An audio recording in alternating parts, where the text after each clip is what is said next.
We'll begin officially. Is there a motion to accept the minutes of the previously held meeting? There's a motion. Is there a second?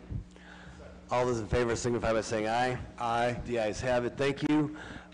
We have 3 items that are up for a public hearing today. The process for those that are here for the public hearings is just this. What we'll do is we'll ask a representative from our law department to swear in anyone who wishes to testify before the committee. That's the first step. Then what we'll do is the planning department will give a report to the committee. After that report, we'll then ask for those who are wishing to speak in favor of the conditional use request to speak, and then we'll ask for those who wish to speak against the conditional use request to speak as well. After that, public hearing's over. We'll then open it up to questions for the committee members and then all of City Council. We'll basically repeat that process this evening. Again, you're invited to come back at 7 o'clock. After the public hearing at 7 o'clock, what we will then do is the committee will make a recommendation to all of council, either to approve, disapprove, or to table or refer the item for a later date. So without any further ado, Mr. York is here to swear in anyone here wishing to speak this afternoon in reference to any of the conditional use requests. So please stand and be sworn in if you wish to speak. Please raise your right hand. Do you swear or affirm the testimony you're about to give will be the truth, nothing but the truth? Say, I do. Thank you.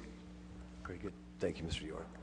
Very good. The first item that's up for public hearing is the zoning code, section 153, definitions, and section 153.31, business and industry requirements creating urban overlay, UO areas declaring an emergency.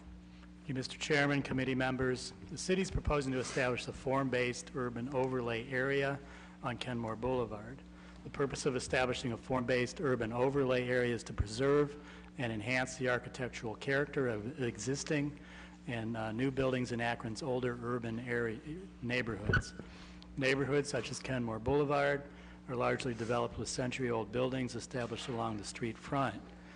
Building before mass development of the automobile, these neighborhood business districts thrived on local pedestrian traffic. Current business development requirements of the zoning code, much of which was developed in the 60s, require new development to have a suburban feel with an overabundance of street-facing parking and deep-set buildings. While this style of development is compatible in some areas of Akron, it is a complete contradiction of how older urban neighborhood districts were developed at the beginning of the 20th century. Kenmore Boulevard itself contains median islands which separate east and westbound traffic. Access is provided to the rear of the properties via public alleys on both sides of the boulevard.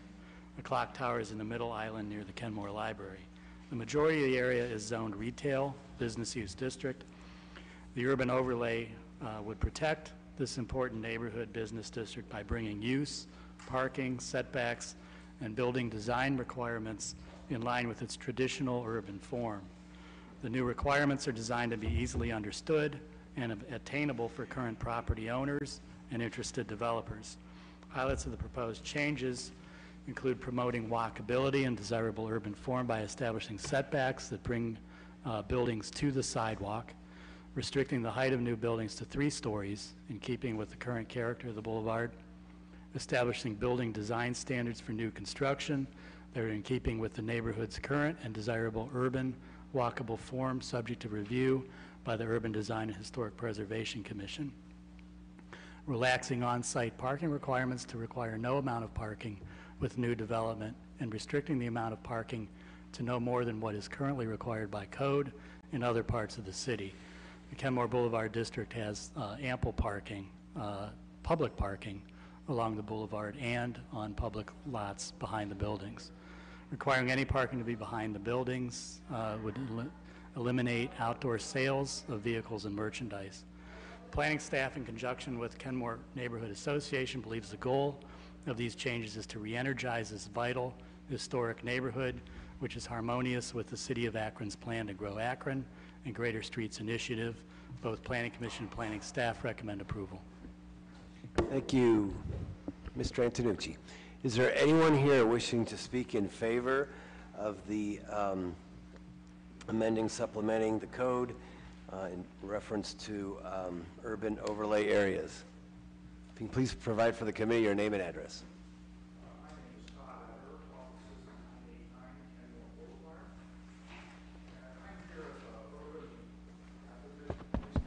Todd, if you don't mind, hit that button there. There you go. How's that? Perfect. Okay, Thank great. you. Did you get the address? Get the address, Okay, Mr. Clerk? okay. I'm here as an urban advocate, a member of the Kenmore Neighborhood Alliance, but most importantly as a property owner on the boulevard. I'm here very much in support of this form-based code initiative, and the primary reason is this will preserve not necessarily the exact buildings, but it'll preserve this urban character of this 4 or 5 block stretch of urban neighborhood in the city. It's, of course, I'm biased, but I think it's the finest stretch of intact urban neighborhood buildings. And what it will do is it will keep the city in the city, as opposed to having the suburbs encroach within this city environment. So again, I commend planning for taking a lead on this effort. Now, I will say this, it's not, in one sense, it's a simple process. It's kind of like when you see it, you know it, you understand it. But the neighborhoods have their own distinctive characteristics. And the boulevard, with its intact buildings, really is a great place to start. So I thank you for bringing on this initiative. Thank you, Mr. Eder. Thank you. Is there anyone else here wishing to speak in favor of the proposed amendment? Hi, my name's Tina Boys. My address is 635 Harrison Avenue, Akron, and I'm also here in support of this ordinance. This is so exciting for me. I'm a fifth-generation Kenmore resident and a daughter of a business owner on the boulevard. And what Todd mentioned, preserving the urban character of our neighborhoods, I think is so important. And what's even more exciting is this is a great precedent for every other neighborhood in Akron that has a business district. It doesn't have to be like ours, but each of them deserve their own form-based code so that they're preserved in the way that they were built and meant to be maintained. So, you know, places like Astor Avenue and Copley Road, all of those areas deserve their own form-based code, I believe. And this is, again, a great precedent. And I want to thank Mike Antonucci for being so collaborative in that process. As a new organization, relatively new, Kenmore Neighborhood Alliance, one of our biggest goals is to work with the city and for the city in our neighborhood. We want to be advocates for our residents, but we also want to be advocates for what you're doing as well. This was a great practice in engaging people like us in the neighborhoods who have some, you know, frame of reference, like Todd here. He's a developer. He understands these things. I just want to commend you for engaging him and engaging us in that process, and I hope this is the start of many more of those types of conversations to come. So thank you. Thank you, thank you. Anyone else here wishing to speak in favor of the amendment for the business and industry requirements, urban overlay? Anyone else in favor? Anyone wishing to speak against this proposal? Anyone wishing to speak against? Anyone? Hearing none, I'll open it up to committee members. Just a couple comments here. So in essence, this is focused to complement the existing buildings. And we're also going to be shedding parking requirements, right? So there will be none. And it seems as though what we're going to do is discontinue the, this will make it extremely hard, say, for a franchise to come in and build like a dollar store or a, I don't want to be specific, but things like that, where they would want to tear down a building and then put in the urbanization or the suburbanization of our urban core, I guess, is what the comment I heard.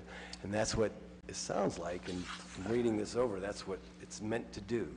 Yeah, it wouldn't preclude a franchise per se, but as the name form-based alludes to, it requires the form of the building. So there's no problem with a franchise locating as long as the building is up on the sidewalk, the parking's in the back. So it governs more how the buildings look and feel, not so much the use. Gotcha. So in essence, would they be required to, like, say, build a two-story building on the boulevard? Because it seems as though there's a lot of them are two-story there. Just I think the maximum would be 3 stories. The way the process, it would be the opposite of the way the zoning is now. If they wanted to build a building set back from the boulevard with a large parking lot, they could request a conditional use, but right now, to build a building that matches all the buildings that are there, they would need a conditional use to do that. So that's kind of what we mean by, flipping it back to it's back to the future in a way. I was going to say, and it seems as though that's really, that's a good way of putting it, in terms of back in the day, whenever these buildings were built, basically they wanted them on the sidewalk, they wanted them more walkable. So in essence, we're going back to the 1920s in terms of the zoning code then, and what that had done. Interesting. Comments or questions from any committee members, any council members at this point? Mr. Swirsky? I just want to echo the affirmation for collaboration that took place between the city and the neighborhood advocates there, and especially Mr. Edler, who always seems to put his money where his mouth is. Thank you, Mr. Edler, for helping redevelop that area. And I really appreciate you guys listening to the advocates from that neighborhood and providing professional expertise that helped them accomplish this program. The one attraction for me is that the historic preservation of those existing buildings that was built during that time, that the 20s and teens. Sims, and then Ms. Mobian. Oh, Ms. Mobian first. Only because I'm on the committee. I guess I'm curious, because this is the second time in recent months that we are changing zoning regulations for specific neighborhoods. If another neighborhood came in here with a similar request, this would then be used and they can do something similarly without a lot of pushback, I guess. But I know what you're saying, that even with this, they would have to redo a conditional use zoning, or they don't have to do it anymore. Yeah, I think each neighborhood might be a little different in terms of the character and what people want to see, but to your question, if someone came in and said, hey, we would like to have a form-based overlay similar to this, that's something we would be happy to work with the neighborhood. We're also, as part of the Mayor's Great Streets Initiative, kind of looking at those areas and maybe making similar zoning changes. One of the big ones is parking, as was mentioned before. A lot of times what happens is if you have a stringent parking requirement, people will tear down old buildings in order to meet that requirement, and that's something that we're trying to avoid. I see.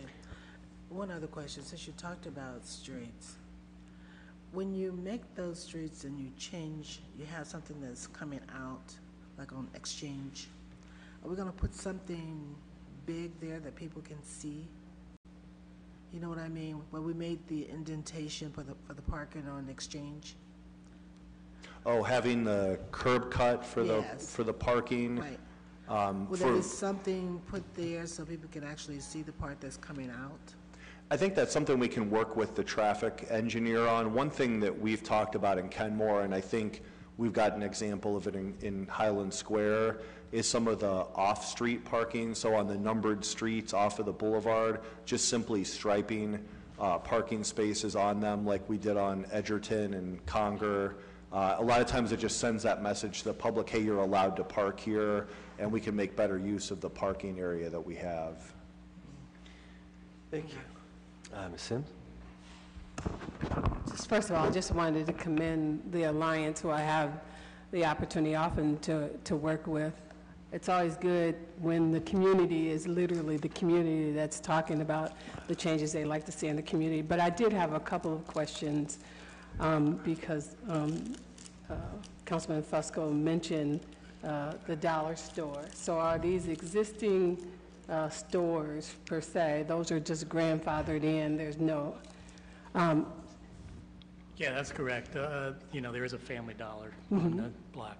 That is considered legal nonconforming or grandfathered in. So nothing would necessarily change that. It's just if somebody wanted to come in and build new or tear that building down, then that property, then that new developer would then have to conform to the current code. Okay. So recently, we created this integrated department. And so I guess my question, second question would be, did we look at any impediments to new businesses? For example, do we get pushback from, say, businesses who want to come into a community that has these historic designations? Are they less likely because there's the stringentness of the requirements, or do we know if that is an impediment of any kind? That's a great question. A couple of thoughts. So I think in this particular case, business owners were very supportive of this because they like the idea of the historic character being, maintained.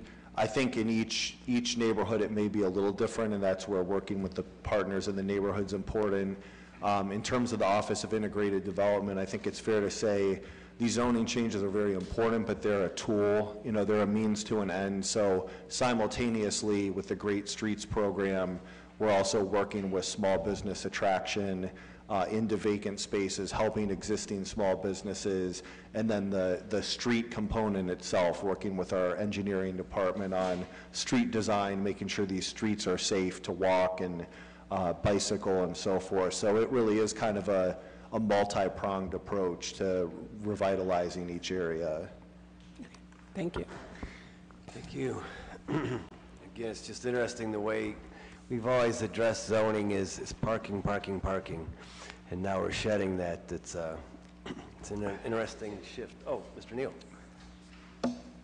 Thank you, Mr. Chairman. One point that isn't lost with me is, as Councilwoman Amogian spoke, we've had two of these come in here recently, and the key component is the engagement of the community. But understanding what defines community within these organizations. And I don't want us to get lost in understanding the importance of that, but I think it's something that in some areas we may have to help put structure to as a city. And I bring that up because we have a piece that's been sitting in rules that I'd like for us to bring back out. I've spoken to the chairman of the chairperson of the Rules Committee, Mrs. Keith, because I think as a council, we need to make sure that there's synergy between what these groups look like, so that we can have them engaged, make sure that they really do reflect the communities that they represent. I'm not saying that these don't, but I'm saying we know that they've been a key asset to moving and advancing the development in these communities. So I hope that we don't, that we understand the importance of the communities in these processes, and as a council, move forward in formalizing a structure for neighborhood advisory groups that come and help us with forming legislation and policy on the neighborhood level. Thank you. Very good. Anything else? Hearing none, we'll now move on, and I'll invite everyone. If we could, I just, go ahead, Mr. Swirsky. I'd like to remind all the committee members we do have 2 more public hearings to go and a lot of legislation. I just want to point out that in the 2 situations that we've had, the neighborhood leadership came from the neighborhood. It wasn't chosen by the mayor, it wasn't chosen by council members. It was citizens who live and or work in that community who had representatives working with our city professionals to craft that legislation. Thank you. That's a discussion for another day, perhaps. Thank you. Thank you. Okay, very good. Let's now move on. I'd like to invite you again this evening at 7 o'clock, where we'll have another public hearing and a recommendation from this committee to all of council. The next item that's up for a public hearing is authorizing conditional use to retain a solid fence at 1522 Malaysia. Thank you, Mr. Chairman, committee members. Cheryl Dalka is requesting retention of a solid fence within the building line setback. The zoning code stipulates that any solid fence over 30 inches in height must conform to a setback. The required setback for the fence here is 20 feet. Since the fence is 2 feet and 6 inches from Ruckle Road right-of-way, conditional use approval is needed for the 17-foot, 6-inch variance of the setback. The solid fence encloses the side and rear yards of the corner property between the rear of the dwelling and the detached garage. Petitioner's driveway is located along Malaysia Road. Aerial photos show the fence has been there as far back as 1994.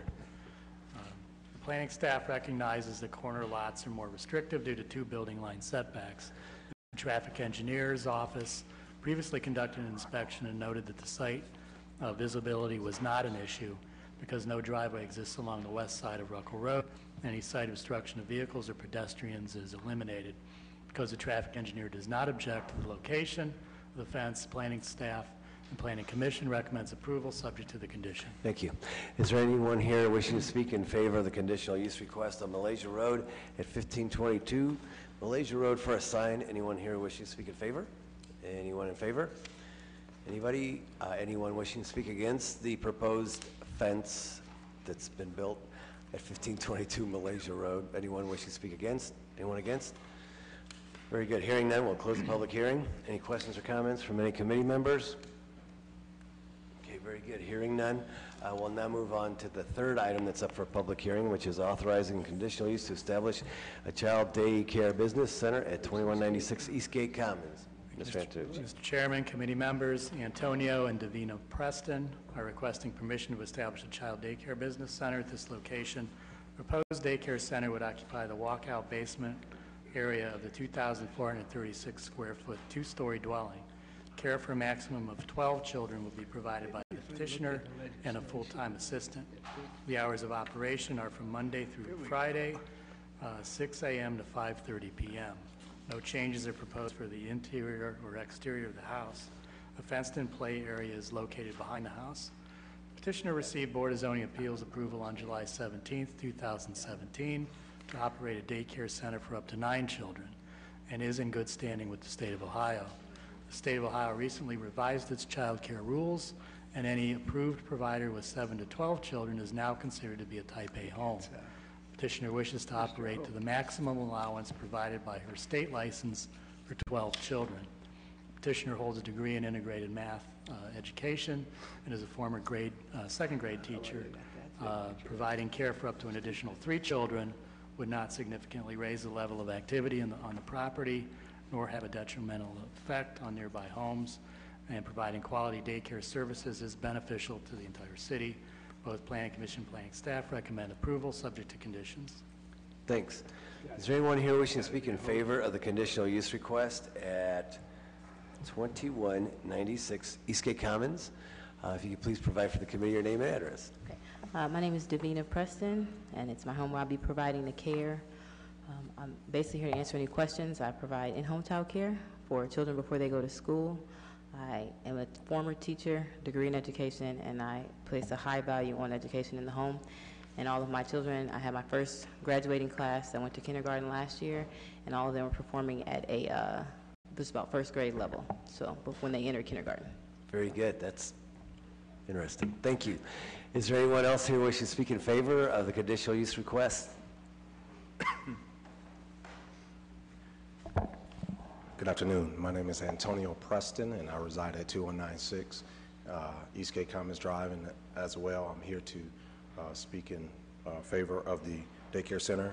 My wife started the daycare center initially to care for our 2 children. However, both of us, as she stated, are educators and certainly lifelong learners. She decided that as a passion, she wanted to provide that type of care within our home. She has done an amazing job within our home, and so I would love for her to continue to have that impact on as many children as possible. Again, right now, she has been operating with about 7 to 9 children, but the additional children would not only be there for additional income and so forth, but it will also be able to be an impact on a few other children within the neighborhood. So we just ask that you would find us in favor of that. Thank you, sir. Anyone else here wishing to speak in favor? Anyone in favor? Hearing none. Anyone wishing to speak against? Anyone against? Hearing you? Nope. Okay. We'll now close the public hearing. Is there any questions or comments from any committee members, any council members? Very good. We'll now move on. Okay, sorry, I apologize. I missed you, Mr. Swirsky, and then Ms. Amobian. Yeah, just, I just have a question. I think I asked this before. Are we going to change our regulations to meet the state so we don't have to have people come down for conditional zoning? Is that?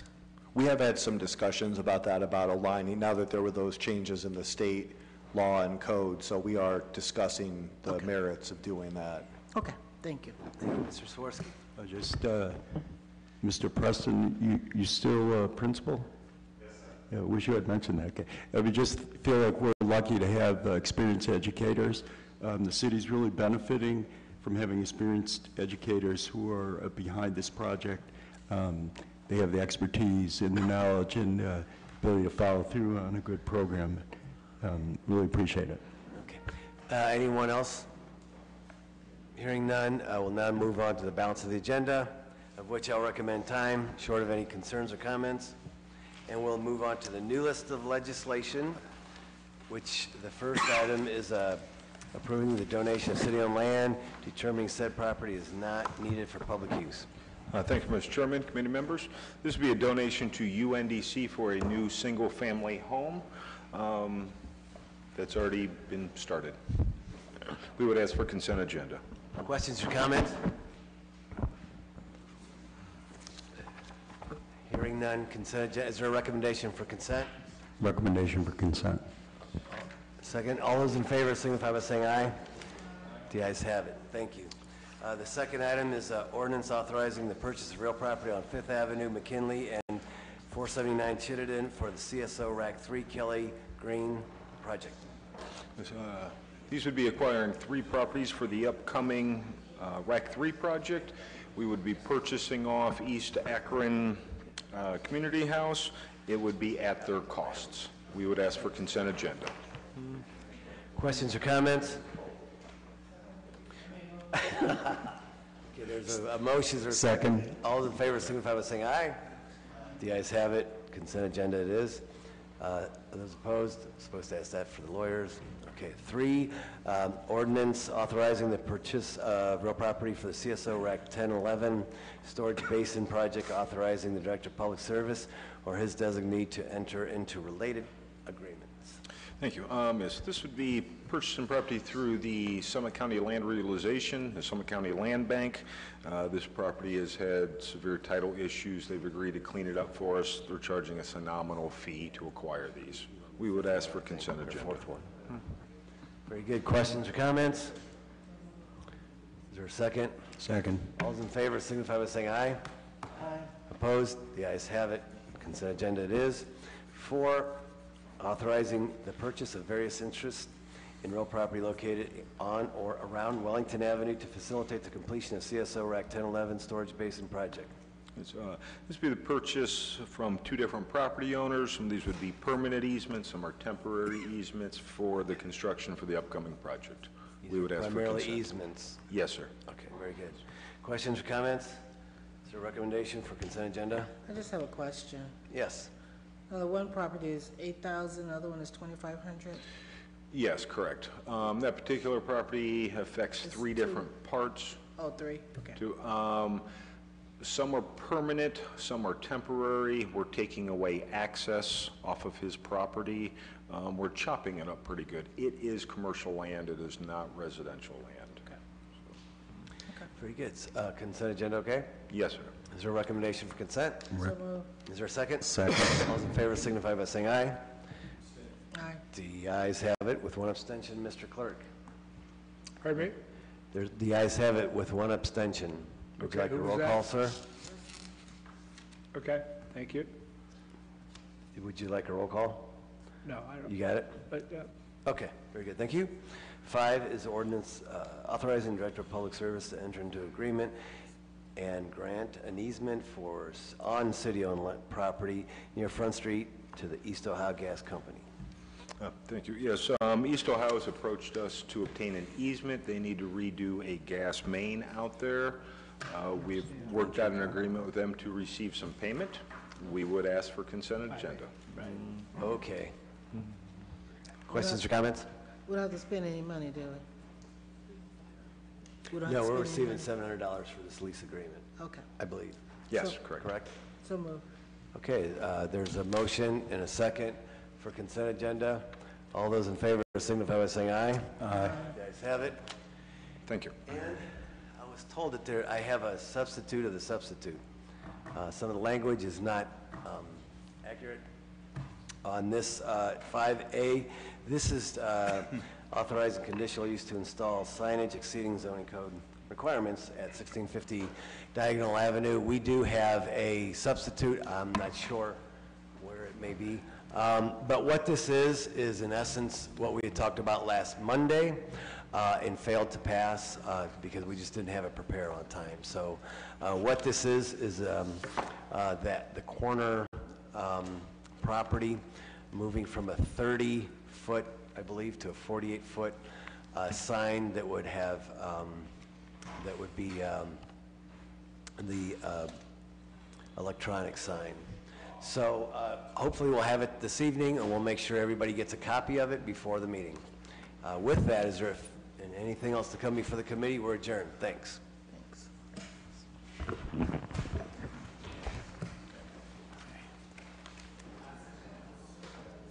I got it. It should be on your iPad.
Well, you're the one that called the police. You're the one that called that little compass.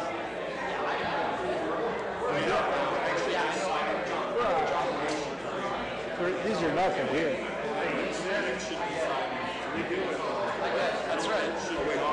Oh my gosh. The client says no.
Let's go.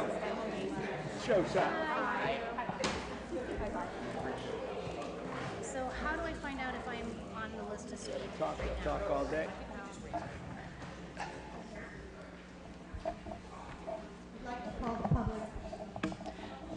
I'll be calling the Public Service Committee meeting to order right now.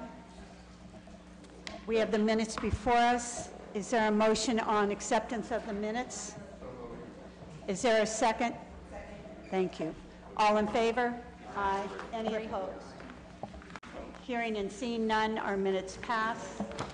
We have, at our meeting today, we have Councilman Fusco, Councilwoman Mosley Samples, and Councilman Hoke. Councilman Kamer is absent today. I would like to take time, Mr. Clerk, on our previous Old agenda? old agenda. Okay. Thank Time? you. Time. Okay. I would like to now go to the new items that are before us. The first one is an ordinance 2018 approving the report of the Assessment Equalization Board selected pursuant to Section 53.03 of the Code of Ordinances of the City and Resolution Number 87-2018 to hear and determine all objections to the special assessments for the improvement of certain streets between certain termini in accordance with Resolution Number 87-2018, and which is the 2018 Phase 1, 2, and 3 Arterial Collector Resurfacing Program, determining to proceed with the improvement and declaring an emergency. Madam Chair, members of the committee, this ordinance would allow us to proceed with our arterial and collector program this year. We would appreciate suspension of the rules. We think we're about ready to get started. Hallelujah. Thank you, Mr. Moore. Are there any questions from the committee members? Let the asphalt roll. Are there any questions or comments from the other council members? Okay. Just so the audience knows, we have, this is a normal thing that comes before us every year, but because of issue 4, we have the ability to do a lot more road this year, and there has been already numerous discussions, so I don't want you to think, anyone that's in the gallery, to think, oh, this big ticket item comes before us and we're just kissing. We have already done our homework on it and are prepared now to move forward. Okay, do I hear a motion for suspension of the rules?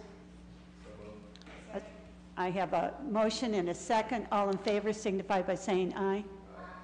Okay, we will then present that tonight as suspension of the rules with a favorable report.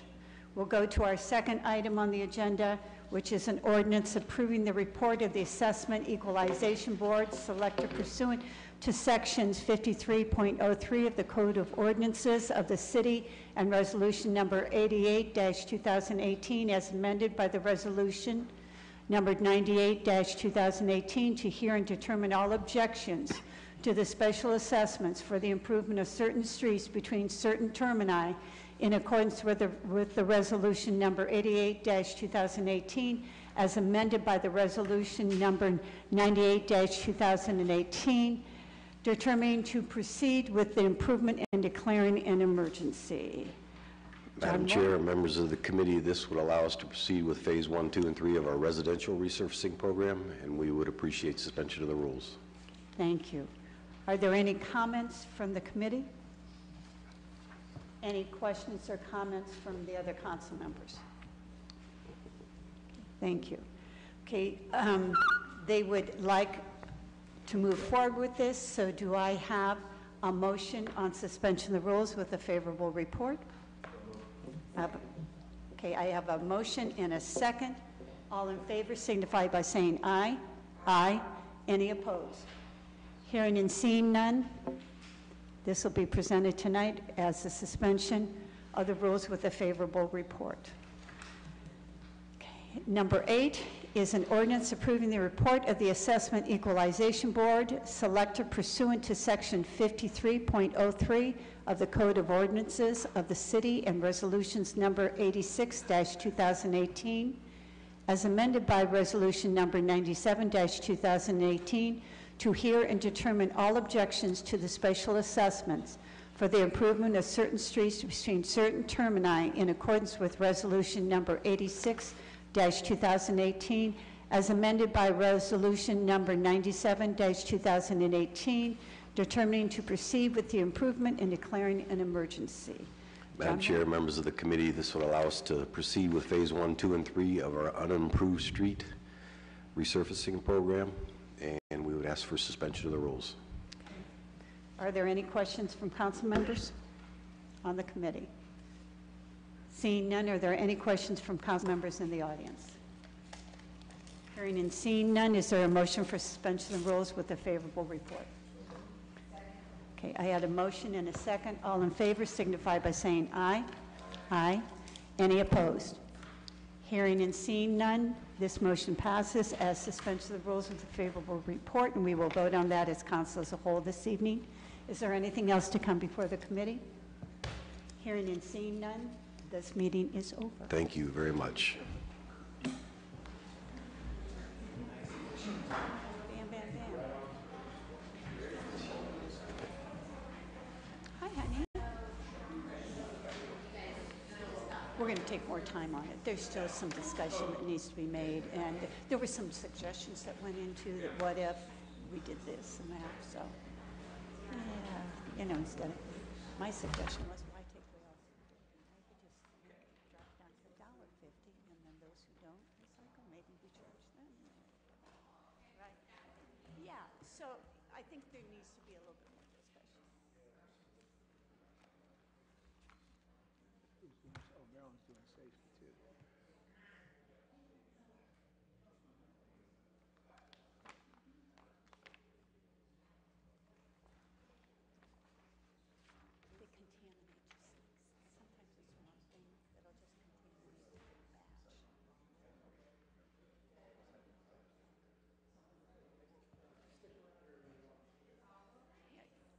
Did you feel this love when you were here?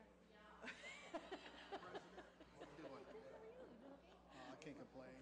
It's rough out here in America, but I'm hanging on.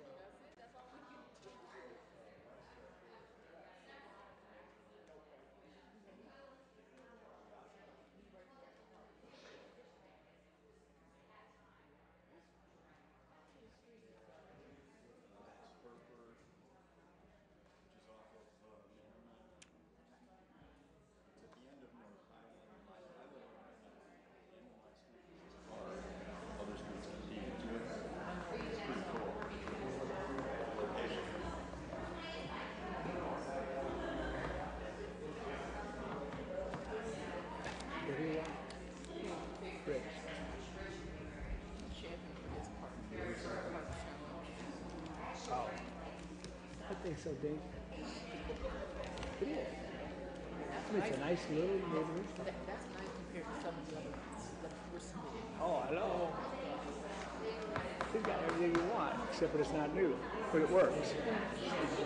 I mean, it's an average city park. Hey, what's happening? No, not an average. Well above the average city park. No, yes, it was yeah. And huh?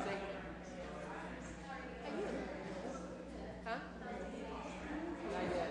I'm waiting on your chair. Marilyn keeps chair today.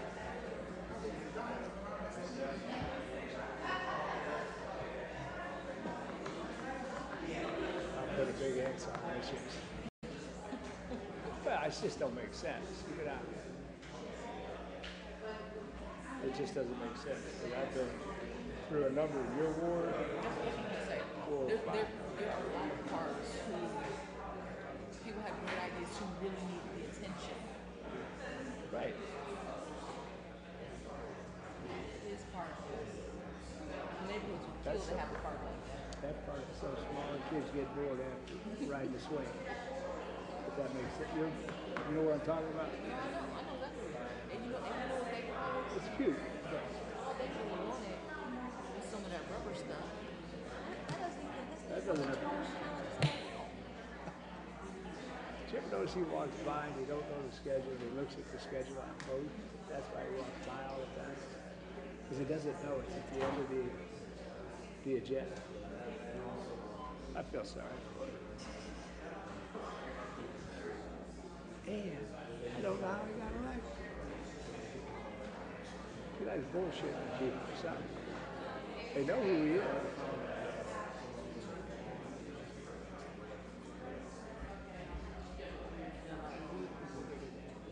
Huh? Who are those people? You know, like, that's what around here, like, Oak Brook Coalition.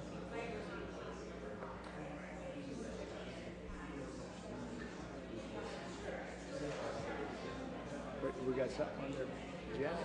Remember, that's that piece we had from our last week, that time. Oh, okay. I better turn that off.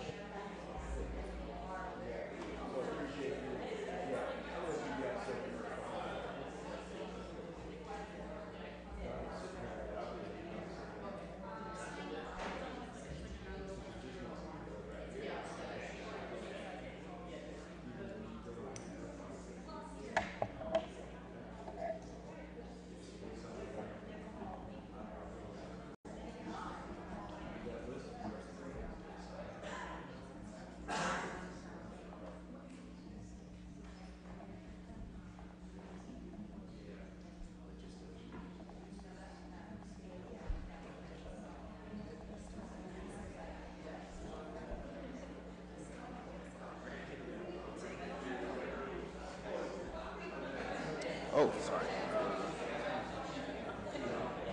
I spoke a couple weeks ago, and I just wanted them to look at the ordinance. Yeah. The neighbor complained they're trying to make me hear about it. Really? Next thing you know, wow, it's ridiculous, you know? Yeah, it is.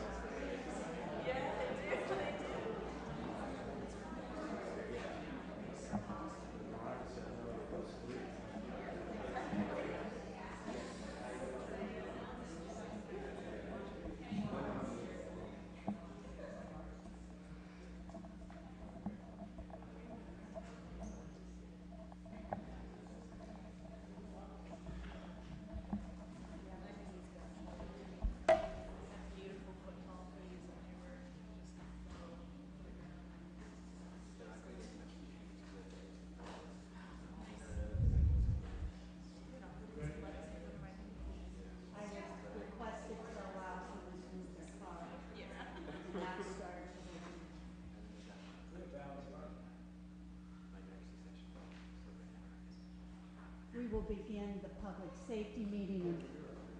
We'll begin the public safety meeting in just a moment. We're waiting for one more member who asked if we could wait just a moment.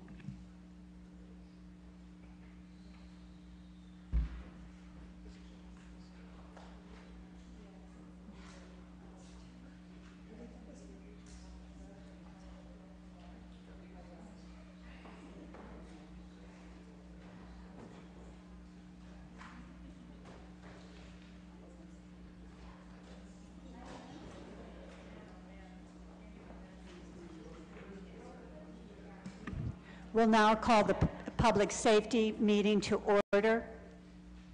All members are present except for Chairperson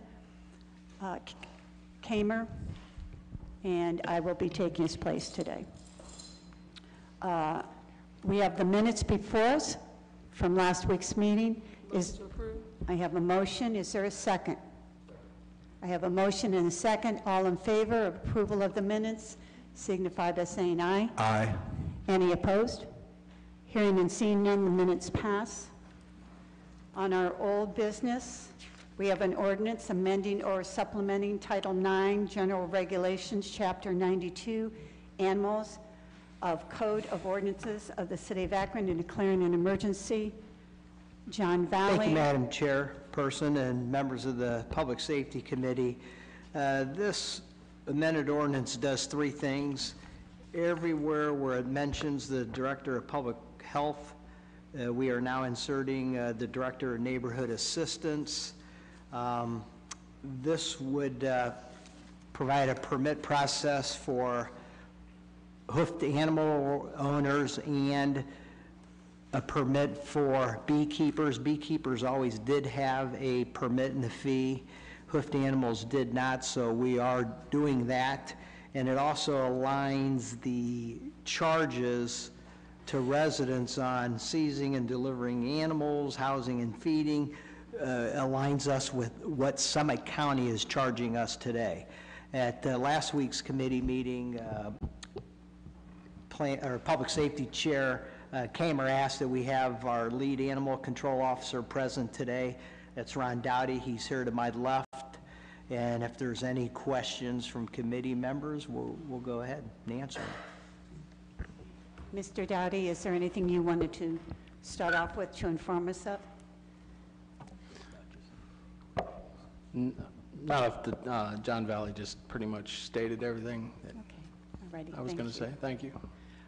We do have a few speakers in the audience, so what I would like to do now, Councilman Kamer called me to say that he would not be able to make this meeting, but he has talked with Councilwoman Sims, and we will allow 3 members of the audience to speak, and hopefully you have signed in and everything prior to speaking. If not, just make sure you do. Now, I know that a few of you were hoping maybe to speak. We do have public comment period this evening after our council meeting that you're all more than welcome to come to. You have 3 minutes to speak. And also the other thing is if you cannot come in the evening for a public comment period, if you would like to send us a letter or an email stating your concerns or questions that you might have, and we would be more than happy to have those probably read out loud at the next meeting, or at least identified as they were submitted to us. So now, do you want to name who's going to come up first, Councilwoman? Our first presenter will be Beth Nora from Summit Food Policy Coalition. Can I preface this? Sure. So one of the things we really had, I don't know if we'd say concerns or deep interest in having folks to come in and talk today, because a lot of what we're exploring runs in the vein of urban agriculture. And so we wanted really to get a fuller understanding of what exactly this ordinance would mean and the implications to those who are working in that space. So we thought it important to bring those folks here today. I had an opportunity to visit a few homes over the weekends for folks who have apiaries in the neighborhood and residents who were concerned. I personally don't know what best practice is, and I would probably venture to say a lot of us around this horseshoe doesn't. So we wanted to hear from you all, and we thank you all for taking time out to come this afternoon. And as Chairman Keith has said, if you don't get an opportunity to speak, it's not that we don't care, we really do care. And so please, if you can, return this afternoon to share some thoughts, and please don't hesitate to put in writing and submit that information to us. So thank you. Thank you, gentlemen and gentlewomen, for having me here today. I did want to say that I think that this proposal really invites a broader conversation around what is happening in the community related to urban agriculture, related to keeping chickens, bees, and so on and so forth. City Council did endorse the food charter on April 30th, 2012, which acknowledged the initiatives and it supported the initiatives for people to self-provision, to provide themselves with their own food in their backyards, whether that was through growing food or those kinds of activities. And I think that this certainly fits within that. And here we have an opportunity to actually follow up on saying, yes, we support those initiatives by actually supporting those initiatives and breaking down barriers, enabling people to be able to provide food for their families. I think what concerns me primarily is that these fees are most likely going to impact those families who want to grow food because their family can't afford fresh produce and can't afford good eggs in the grocery store and that kind of thing. And so this is really placing undue barriers on families that are already struggling to provide food for themselves. So let's try to do what we can to make it easier for them to do so. So, you know, my request is just a general request that we invite broader conversation from stakeholders who are active in this space with relation to urban agriculture. What does it mean? What are other cities doing? There are quite a few cities who have proactive laws and ordinances around the allowance of chickens and bees and that kind of thing, and I think there's no reason that the city of Akron can't do so as well. It's something that I know the membership of Summit Food Coalition, really, we hear about it all the time. People actively want to be able to raise chickens in their backyard. They want to be able to keep bees, and this is food production. So what can we do as a city council, as your supporters, to make it easier for people to provide food for them, for their families? So my request is just, can we maybe slow down a little bit and invite broader conversation on what the implications of this ordinance are, and can we do something a little bit more proactive to allow self-provisioning of food in our community? Thank you very much. Thank you so much, Beth Noor. Next, we have the Director of Let's Grow Akron, Lisa Nim. You want to leave it to the bees? Yes. So yeah, okay.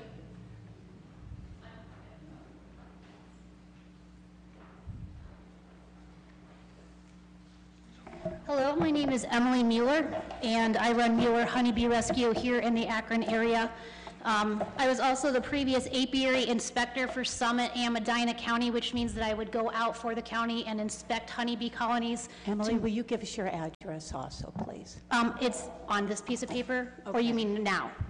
Okay, 58, do you need it now, right now? That's good, yeah. go Okay, ahead. 67 Manchester Road. Okay, thank you. And I'm Akron, 44319. Perfect, thank you. All right, sorry about that. My business actually rescues honeybee swarms here for free in the Akron area. We are actually dispatched by 311, ODOT, 911, and also the Sheriff's Department, as well as local residents. Last year, we had 4 Akron City apiary locations, one of them being in Firestone Park under Camera. And Camera actually invited us to speak at Firestone on behalf of what we were doing for the community at one point. Had I been responsible for paying what would have been a $200 fee as a person that is working for the city, not for the city, but for the community, I would not have been able to pay that fee because I'm a stay-at-home mom. So that would have absolutely reduced how many rescues I could have done, which I'm removing bees for free in the city for our residents. Currently, there are 203 registered apiaries here in Summit County, so we can assume that close to half of them are within the Akron city limits. That means that there will be an estimated revenue of about $5,000 to pay for this neighborhood assistance personnel.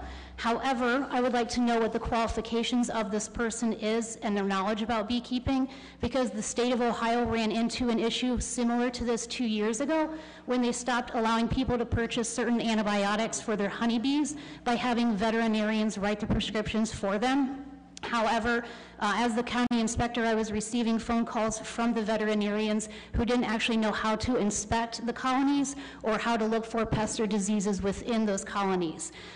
So currently, there is actually an underfunded, very much so, program for apiary inspections under the Department of Agriculture, whom is trained by the state apiarist Barb Blotcher.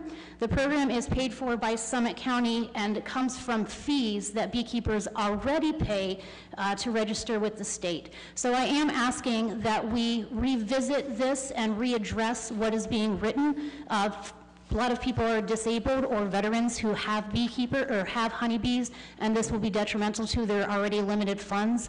I was able to work with Cuyahoga Falls a year ago on their ordinance that they brought to the city, and as a beekeeper, give my professional experience and opinion on what would be best for not only beekeepers but also residents, because honeybees are something that people are nervous about and don't understand. And so I do know that we need to acclimate both people in the situation, but I would like to say that it would be necessary to further expand looking at this ordinance first and trying to accommodate more people, because those who don't have the budget to pay the fees will be technically punished for other people's nuisance issues. Thank you. Thank you so very much. And Michelle Colby. Thank you. I appreciate the opportunity. I'm wearing kind of three hats here today. I am certainly Michelle Colopy. My address is 1624 Idlewood Avenue in Akron, Ohio, so I am a resident. I'm also the director of a national organization called the Pollinator Stewardship Council, and we advocate to protect all of our pollinators.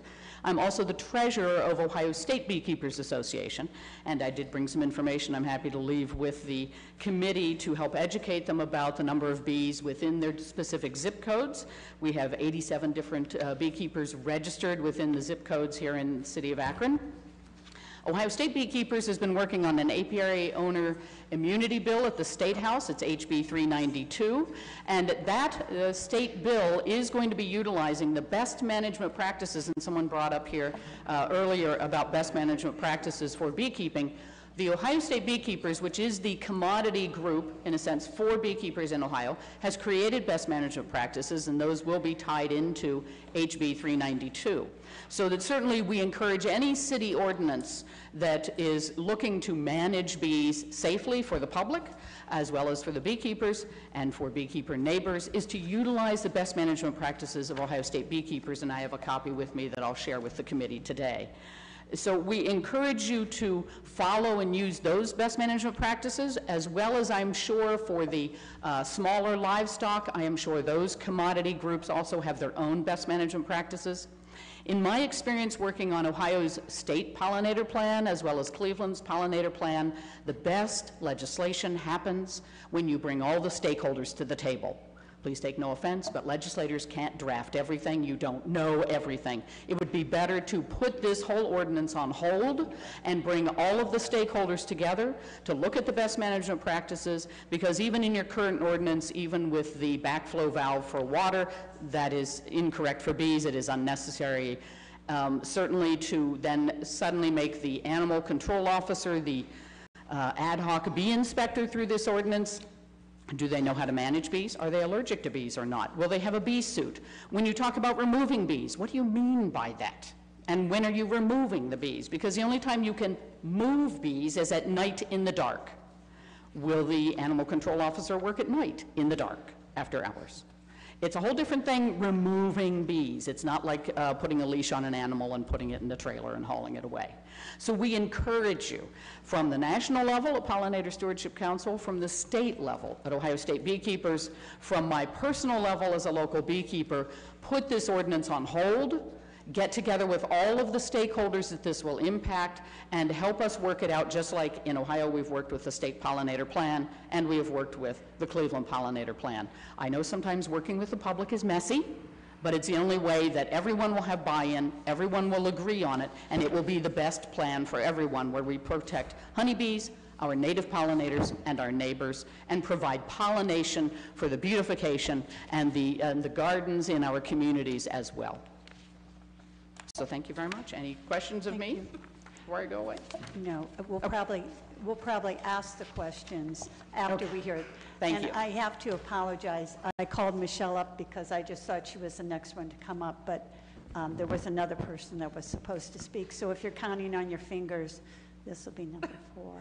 So I know I reached out to Wesley in about last week. We played a little film tag. I think Rich was able to reach him today. So anything that you can offer, Wes, would be nice.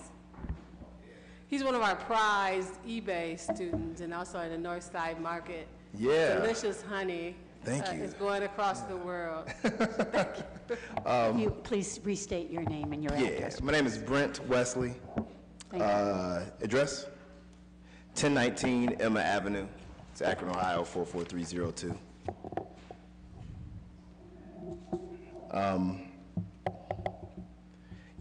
It's important to think clearly before you start speaking on something as important as this. And it's a complicated thing, it really is. It's not just from an urban ag perspective that, you know, it has impact. It impacts our local economy, the attractiveness of a city who wants to grow by a certain amount by a certain time and attract a certain group of folks, whether they're millennials or whatever. I can just speak on my experience. So I started beekeeping in 2013, and before then, I would have just killed a bee, you know, or which was, to me at that time, anything that's flying, you know. So I didn't know much. If you don't know much about the story of myself and Akron honey, if you've never heard about it, from the address that I just gave you, my wife and I moved here in, I think it was 2005, and decided to raise a family and everything. But, you know, I worked a 9 to 5, still do, and there was this vacant lot across the street, well, around the corner from my house, and, you know, I always heard people, you know, talk about how great Cleveland is, and, you know, West Cleveland, Tremont, you know, the hipster areas. And I thought to myself, like, you know, our city could be cool too. So I bought this vacant lot and turned it into a bee yard. After some persuasion, because of course I didn't know anything about honeybees. I knew I liked honey and everything, you know, like sweet stuff. But I never realized what could happen after that. I look at Akron as a city that is full of promise and full of capabilities and, you know, diverse people with diverse dreams and everything. You know, in addition to what I do now, I'm also a GM for a Fortune 500 company, and I'm accountable for, I don't know, almost like $1 million in billable revenue every month. And I have a lot of people on my team, and I understand that there's a lot of emotions on any team. There's a lot of fears. There's a lot of concerns. But the one thing I've learned with having a team of people is you can't just, you can't write rules and standards for the entire thing based on a few different folks, especially at their weaker moments or their most concerned moments. And I kind of feel, just from my experience with kind of this whole thing, it's kind of like, it's been kind of like that, where I know any type of citation is complaint driven. It's gotta be analyzed a little bit more deeply, well, much more deeply than that. I would agree completely that we gotta kind of just put the brakes on and think about it. I know that we all kind of look at Akron as like, this is where we're coming up, and, you know, we're progressive. But kind of hearing, and today's my 14th wedding anniversary, my wife and I, so I kind of cut out on that to be here. and actually I completely forgot about what you wrote me the other day, and I heard it from someone else. I was like, oh my God, I got to get there. You know, so it's pretty important for me to be here, but I think we need to kind of just slow down and definitely bring the people to the table who know what are going on. And I can tell you one thing about beekeepers. This will be my last thing. Beekeepers aren't like selfish people. Like, we may not be the most social. I'm really social, but like most of us, a lot of us aren't very social. But like we want the best for kind of everybody. I've never known a beekeeper not to be like that. So, you know, any concerns that we have aren't, maybe they are self-interested, but they're not selfish. You know, we want the best for everybody. But I'd agree again. Let's just like slow it down and look at it from different angles and kind of have those folks who are stakeholders, trusted stakeholders at the table as well. That's all I have to say. Thanks. Thank you so much, Brent. Okay, and once again, if you came today to speak and aren't getting the opportunity, our meetings are every Monday at 7 o'clock. After we have our council meeting, we do have it open for public comment. And also, if there ever does come something that comes up in any of our ordinances when we have our committee meetings, if you let the chairperson know ahead of time that you want to speak, the opportunity may be afforded you. I can't say for sure, but it may be afforded to you. And if all of those don't work, then please put in writing your concern or your passion or whatever, so that we have that in front of us as we move forward on this. Okay. Now, are there any questions for our animal warden that took the time to be here today? Councilman Hoke. Thank you, Madam Chair. I had a phone call from one of my residents that has apiary. She's a beekeeper, and she had concerns about this ordinance coming through and the increase. And I wasn't too sure about it until I started really reading through even more and looking at it and hearing from the people that buzzed in here today. And I had to say that, I'm sorry. But, yeah, and,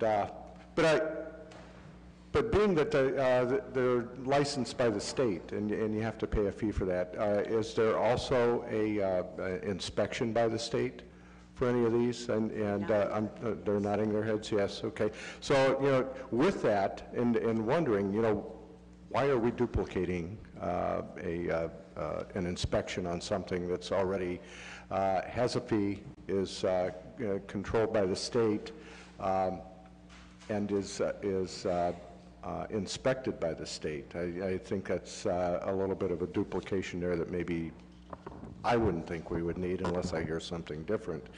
Yeah, I'm looking at, I started jotting things down and thinking about, you know, we have dog licenses, you know, for Summit County. Do we have a dog license for the city of Akron? No. Do we have a cat license? No. No, we don't. What about chickens? You don't have to have a license. You don't have to have a license. What about a pigeon? No. No. What about a potbelly pig? You have to have them registered. There's 2 registries in the city ordinance. You have to have them registered with one of them. Okay, so potbelly pigs. Rabbits? No. No? But we're going to require a $50 fee for bees. And that's you know, that's where it kind of, you know, hits me a little bit. And it's a business, I understand that, you know, but I also understand that if they go through the inspection and they're okayed by the state of Ohio, what more requirements, you know, do we have, you know, in the city of Akron if the state of Ohio already has it set up and like that? I had, and just to, you know, I had a house in my ward that lady had 30-plus cats. And I had to go through animal control, humane society, health department, nuisance department, and everything else. You know, and she still had cats. And the neighbors had to, you know, to deal with the cats, and you know, and she wasn't feeding them properly. They weren't being taken care of. They were dying. There were dead cats all over the place. You know, and it was a nasty situation. You know, and you know, I mean, you know, there's other things that we need to do and need to look at and take care of. And I don't know. I'm just looking at the, you know, unless, like I said, unless I hear something really dynamic about why we should have a bee license, you know, I wouldn't, you know, be in favor of that. Thank you, Madam Chair. You're so very welcome. Anyone else on the committee care to comment? Any of the other council members that are oh, I'm sorry. Well, just, Councilman Swirsky. Yeah, I agree that the ordinance could be improved if other stakeholders are involved in the discussion. I guess today was the first step in that discussion. The city is doing a lot that's very admirable in terms of economic development, helping small businesses, tax breaks for homeowners. But I do think that we have to recognize that urban agriculture, as Councilwoman Sims pointed out, can be an important part of what we're doing here going forward, and it can make a contribution to economic development.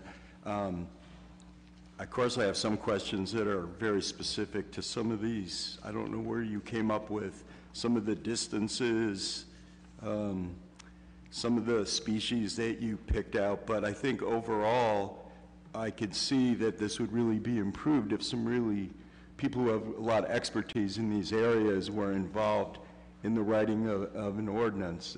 And I don't think that the benefits of whatever we collected in fees would outweigh the overall long-term impact that urban agriculture can have for our community, and the benefits from that, I think, are things that we should be taking a look at. And I, for one, would like us to see us today take time on it. I think others have indicated an interest in that.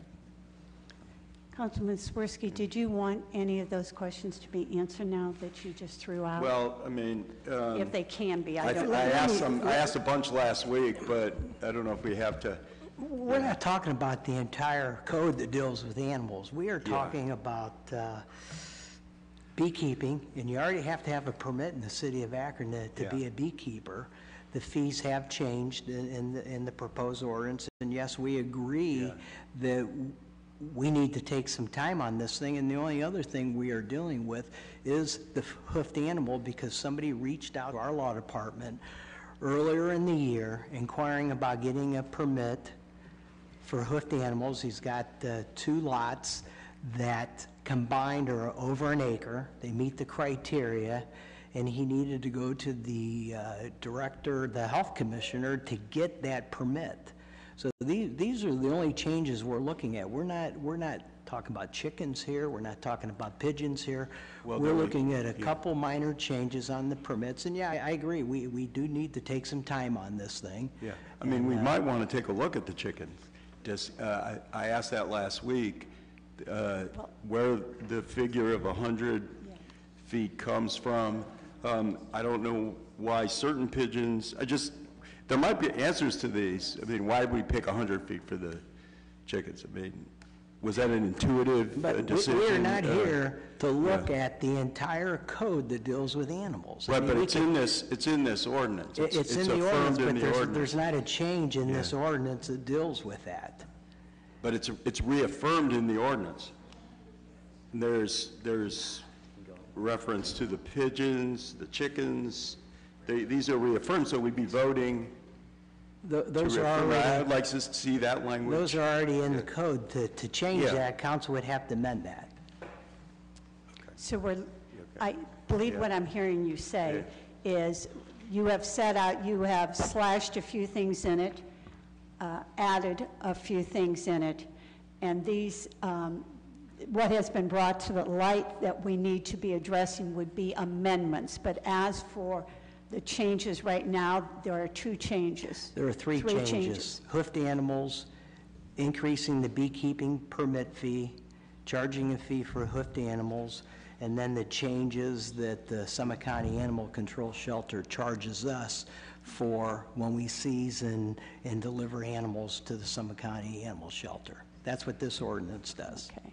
And I think what so many of the committee or council members are saying, that this is now coming before us, we are seeing where we need to make other changes in it besides the ones that you presented. But right now on the table are just the ones that you presented that you are requesting. That is correct.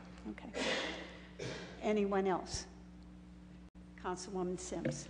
So I concur with Councilman Swirsky, almost by an affirmative on even the amendment says that we kind of looked at it because it's there. What I offer here today, just hearing what some of the folks, again, who are actively involved in the space. I'm kind of a urban agriculturalist wannabe because I see its benefit not only just from an economic standpoint, but from an environmental standpoint. It's laying before us. Why not take the time to address it if we can by, again, enlisting those folks who are like the folks here today that can add some real value to this. I, too, understand kind of what you're saying, but again, I'm still a little fuzzy on where the $50 come from. Is this, and who is really looking after this? I don't know what your experience is. Say your name again, I'm so sorry. Ron Dowdy. Mr. Dowdy, I don't know what your experience is messing around with honeybees. I don't know if you've ever gone at midnight to take any away. I don't know if you've ever even gone to inspect. I don't know if you've ever, the difference between a diseased batch of bumblebees versus I think that best practice will help to, one, understand what those best practices are, and 2, to help even allay some of the concerns that we hear our residents talking about. So with that in mind, I too support my colleague's request for additional time. And we support that. Thank you. Okay, is there a motion for time? Motion for time? Second. Okay. All in favor? Aye. Any opposed? Hearing and seeing none, this item will be placed on time. Thank you. And Mr. Dowdy, thank you. I know that you are very, very busy because you have a large area. So thank you for making the time to come down. And I actually have gotten a number of compliments on our animal warden of late, so I want to thank you for all you're doing. Thank you. And thank you to all of you that came down to speak today. Yeah, I would love to be involved. Okay, we in still have further more. conversations. Wait. Yes. Don't we have more? Yeah, this is public safety, yeah, we still have our new. Sorry. We haven't finished our public safety meeting yet, we still have some new items on it, so. Mrs. Sims? Number 9, ordinance authorizing the agent after publicly advertising for bids to enter into a contract for the purchasing of plate carrier systems for use by the Akron Police Department and declaring an emergency. Madam Chair, thank you. To my left is Captain Mike Yowie. Hi. Congratulations, Captain. And coming to the seat is Lieutenant Brian Oldacre. First piece is to talk about our vests. These plate carrier systems will allow our SWAT officers to be safer in their response to emergency type events. This carrier system will assist them when and if they're shot or fired upon with this the steel plates that would be contained inside of this carrier system vest. So we're talking about $29,000, and I would offer to answer any questions you may have about this legislation. I'm sure there'll be a few. Thank you. Anyone from the committee have a question about the vests? Are these an upgrade from what we have had in the past? Yes, ma'am, they are in several facets. Please tell us. Number one, the vests, just like many things, wear out over time. They aren't warranted beyond so many years. In addition to that, the new manufacturers make them modular so that they can be added to or subtracted from depending on what our particular mission is at the time. They're also much lighter weight for the officers who, impacting their fatigue and performance on SWAT.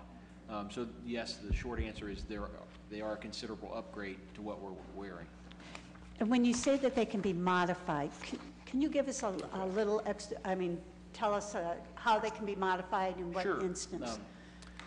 They allow to add on shoulder protection, neck protection, groin protection, side protection, and all of that can be added or subtracted again based on the need or what we're needing for that particular mission. So that freedom allows us to adjust to what we're doing, I guess.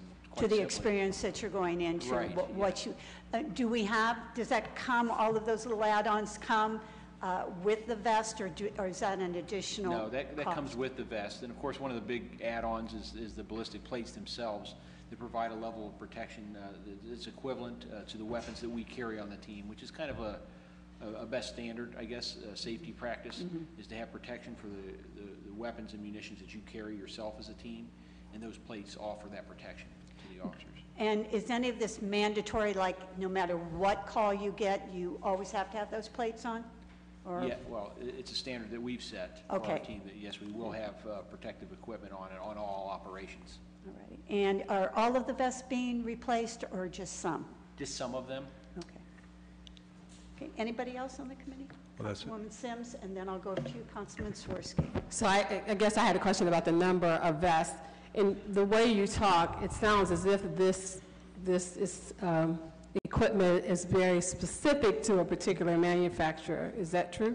We tested and evaluated several different manufacturers, and this one met all of the requirements that we had of the vest, and was the best product we could find out there over pretty extensive testing of the different. So we're not publicly advertising for bid. We already have a. It says it right here. So we're not publicly.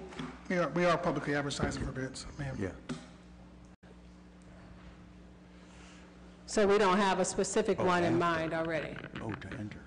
I thought that's what you were saying. The captain is saying that they've done some research on several different manufacturers.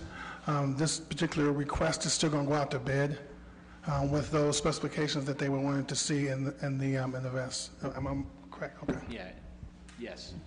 Thank you. So on the average, how many calls does a SWAT go out on a year? It goes anywhere from 40 to 80 40 to 80. operations a year, yes. And when's the last time we replaced the vest? Well, it's been intermittently. We are a little bit behind on a schedule. I probably have approximately 14 to 15 vests that are out of warranty currently at this time, and we would like to get on a schedule to replace them so that doesn't happen in the future. So this one will allow us to buy, how many? Did you say that already? I'm sorry, ma'am, you asked? I said this legislation will allow us to buy how many additional? 8. 8. Right. Just 8? Wow. How many SWAT members do we have? 40. 40.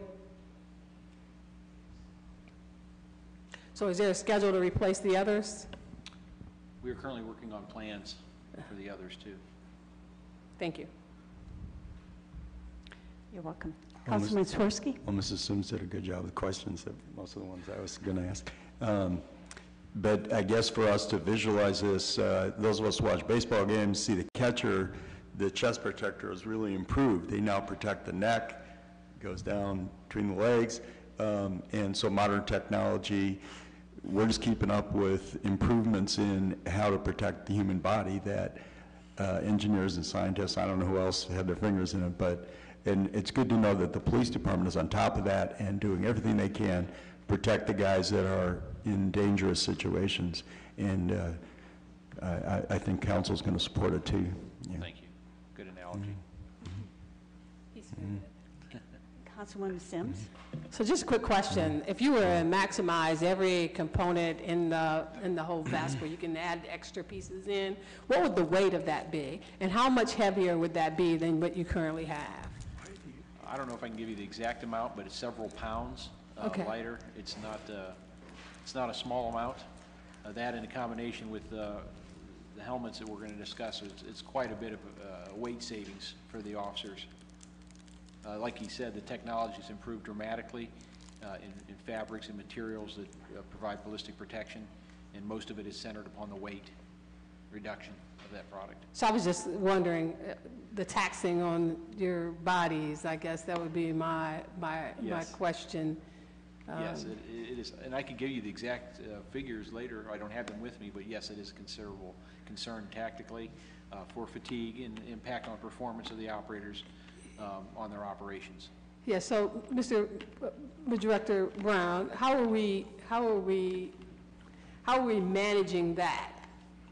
The weight of the equipment or Just the impediment potentially to the SWAT officers, just on the sheer weight.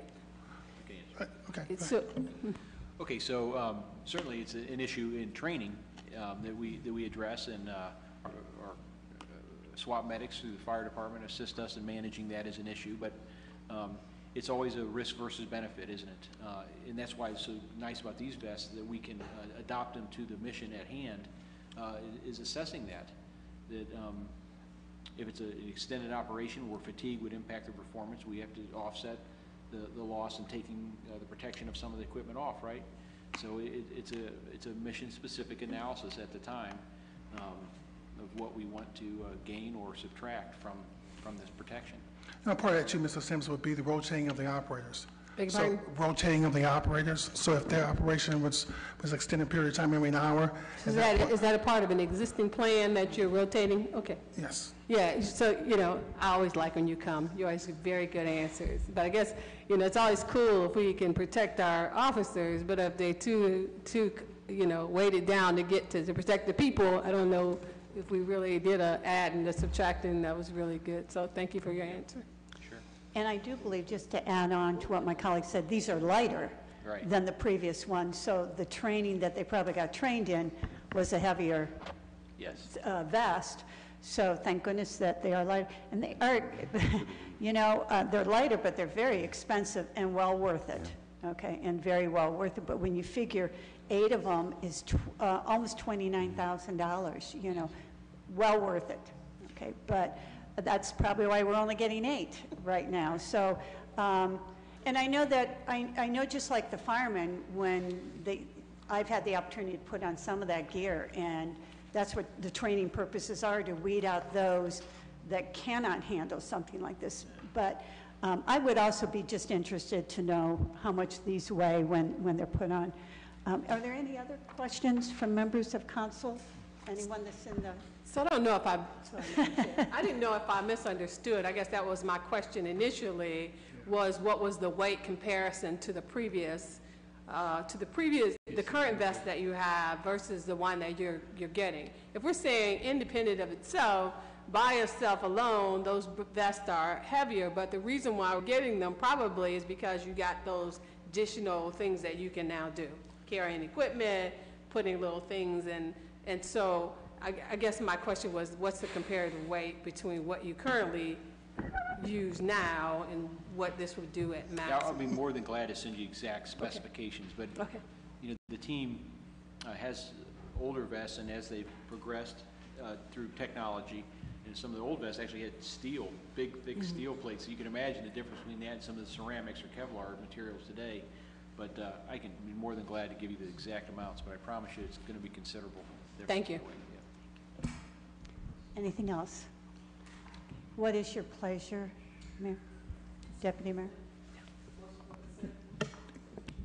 Is that what you...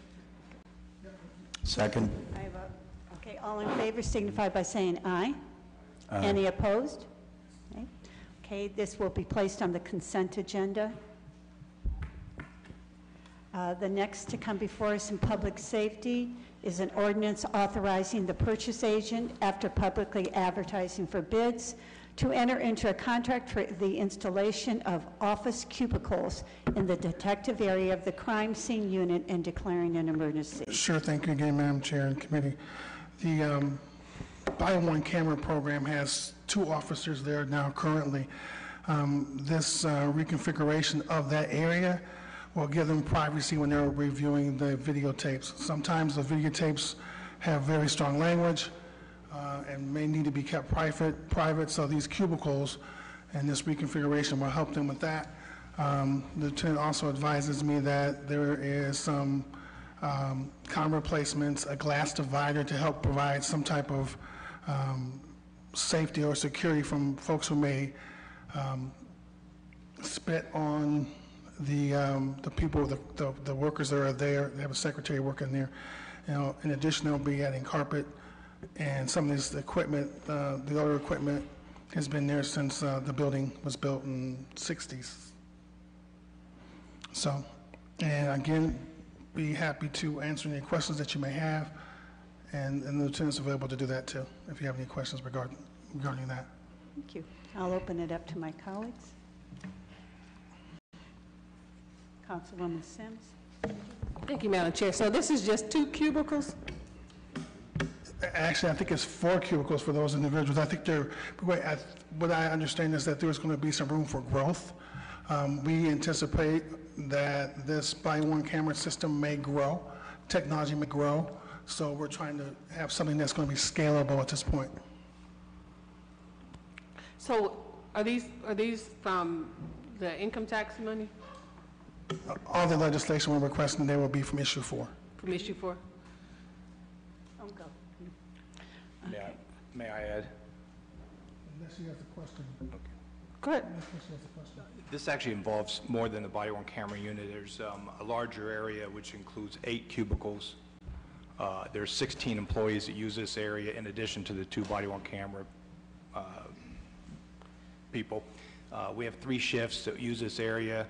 The detectives will be sharing desks, so we're not getting them in individual desks, but this area does have 8 cubicles in addition to the 4. So the upgrade is for the whole entire gamut, the whole 8? Yes, this is an overall project. Usually when we had money allocated to the crime scene unit, we've used it to purchase equipment things that we use in the field. This hasn't been updated. This space in the police department hasn't been updated for quite a long time, and we are in desperate need to move the body-worn camera unit to their own area until we get it out of the view of the public. We have a lot of requests for record checks in this area, so this is a public access area. Thanks for the correction, or addition, Lieutenant. All right. So right now, we have enough people to cover all 8 cubicles. We actually have, 16 people will be using 8 cubicles. So it's not really scalable. You got a capacity. On the body-worn camera side, it will be scalable. We have 2 people, 4 cubicles, and we anticipate that unit having to grow. Thank you. Anyone else have any comments? Hearing and seeing none, what is your pleasure? Is that your pleasure? Thank you. All righty. There's been a motion for consent. Is there a second? Oh, you can't second your own motion.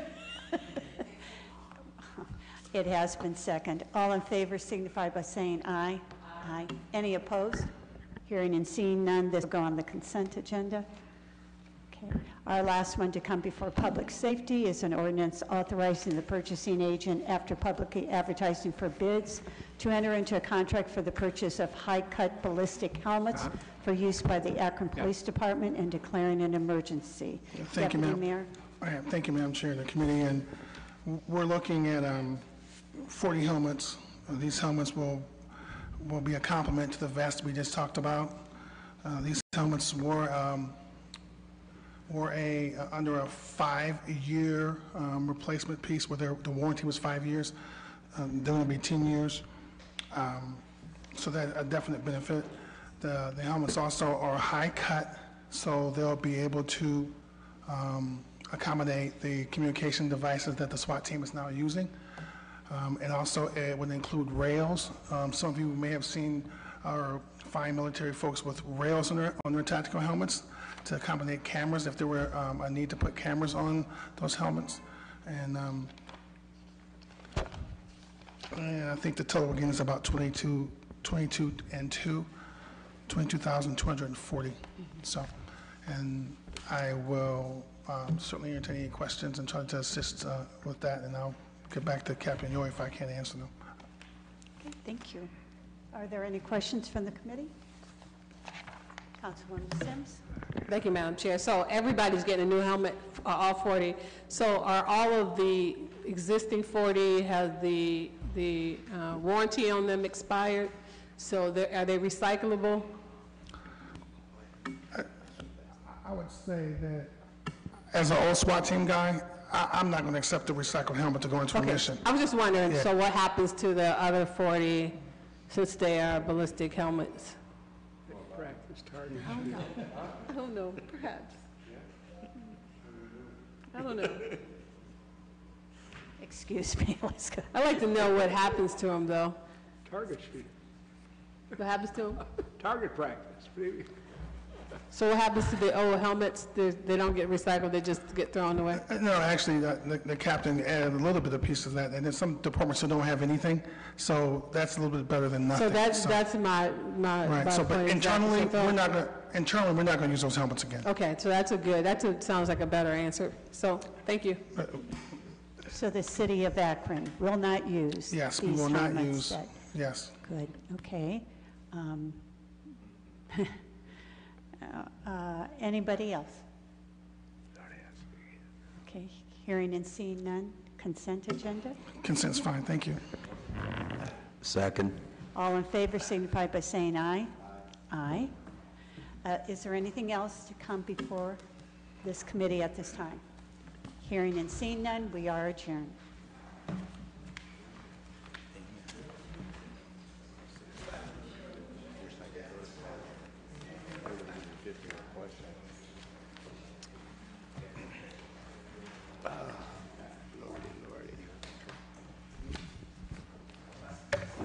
Park and Recreation will start in 2 minutes. Park and Recreation in 2 minutes.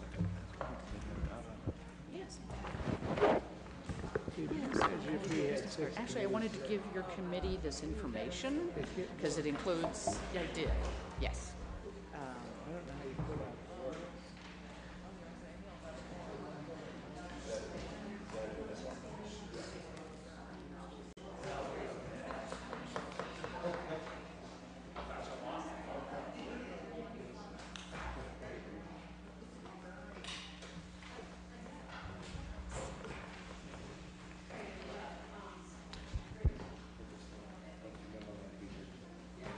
Where you going? For yourself?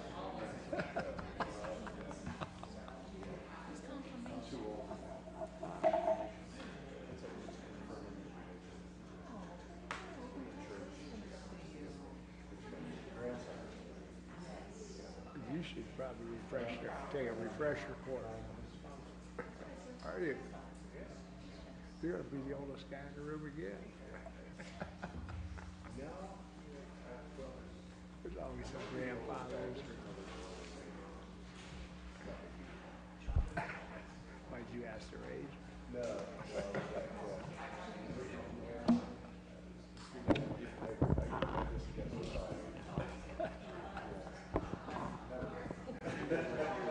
Just never mind, Bob.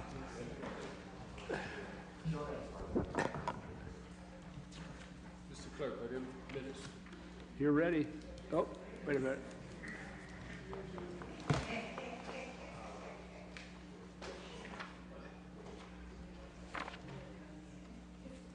You thought you were trying to stump me. You thought you were going to stump me, and I didn't have it. Just kidding. Come on. Come on, Russ. Take it back. Just trying to pass a joke on you.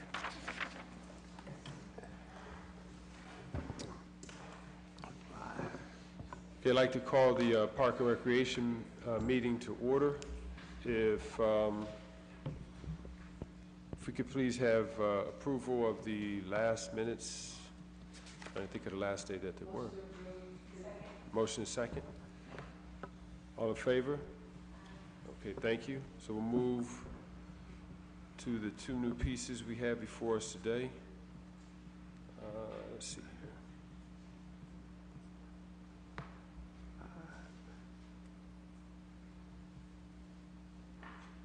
Okay, the first one is an ordinance authorizing the Director of Neighborhood Assistance to enter into a contract without the formality of publicly advertising for bids with the Board of Education, Akron City School District, to provide meal preparation and delivery of services as part of the city's annual summer food service program, and declaring an emergency. Mr. Valley? Thank you, Mr. Chairperson and members of the Parks and Recreation Committee. This program provides free healthy meals to children and teens 18 years and younger during the summer months when school is not in session. Hundreds of children lose access to school breakfast and lunch that are available during the regular school year. This program fills that gap.